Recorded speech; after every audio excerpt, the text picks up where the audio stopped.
Sebagai bentuk pertanggungjawaban publik, setiap tahun Women Crisis Center Palembang merilis program kerja yang dilakukan selama 1 tahun, serta merilis data dari seluruh kasus atau pengaduan yang masuk ke divisi pendampingan korban kekerasan terhadap perempuan dan anak yang terjadi di wilayah Sumatera Selatan.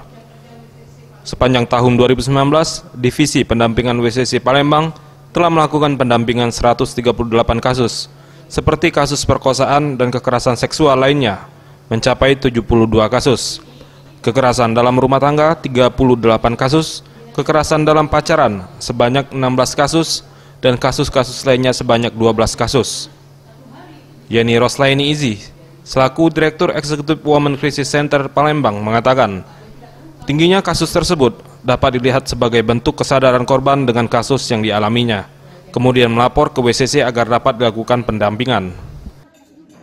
Sebenarnya banyaknya naiknya itu tidak signifikan, jadi naiknya hanya 3,7%, jadi hanya naik 5 kasus ya di tahun sebelumnya. Tetapi ini terus terang juga memprihatinkan bagi kami. Harusnya turun gitu, seperti 2017 ke 2018 itu terjadi penurunan yang cukup baik. Tetapi di tahun 2018 ke 2019 ada peningkatan 5 kasus.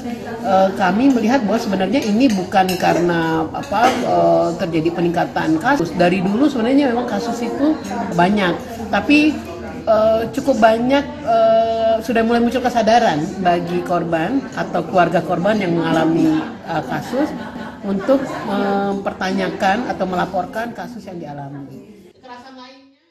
Tim Liputan Sriwijaya TV.